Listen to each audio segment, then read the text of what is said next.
بعض ایسے لوگ ہیں جو کاہنوں کے پاس جاتے ہیں، نجومیوں کے پاس جاتے ہیں اپنی قسمت کے احوال معلوم کرنے کے لیے کہ میری قسمت میں کیا لکھا ہے کیا نہیں لکھا۔ تو بھائی جان، جن کے ہاتھ نہیں ہوتے، جن کے ہاتھوں کی لکیریں نہیں ہوتی، قسمت تو ان کی بھی ہوتی ہے۔ آپ کس چکر میں پڑ گئے؟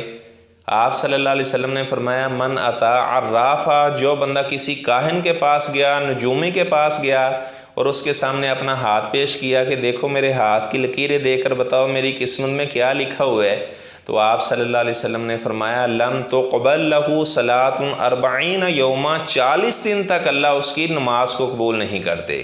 اور ایک روایت میں یہ ہے جس نے کسی نجومی کی، کاہن کی باتوں کی تصدیق کر دی کہ جس طرح آپ بتا رہے ہیں اسی طرح ہوگا، آپ صلی اللہ علیہ وسلم نے فرمایا فقد کفر بما انزل علی محمد، ایسے آدمی نے تو میری شریعت کا انکار کر دیا۔ کیونکہ جب غیب اللہ کے علاوہ کوئی بھی نہیں جانتا تو پھر نجومی کیسے بتا سکتا ہے آپ کی قسمت میں کیا لکھا ہے، مستقبل میں یہ احوال پیش آنے والے ہیں۔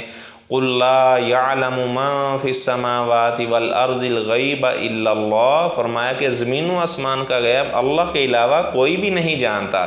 اللہ تعالی ہمیں اپنے تمام عقائد کتاب و سنت کے مطابق کرنے کی توفیق عطا فرمائے، اور جو لوگ اس طرح کے کام کرتے ہیں، نجومیوں کے پاس جاتے ہیں، کاہنوں کے پاس جاتے ہیں، تو اللہ تعالیٰ ایسے لوگوں کو سمجھ عطا فرمائے، ہدایت عطا فرمائے۔ السلام علیکم ورحمۃ اللہ وبرکاتہ۔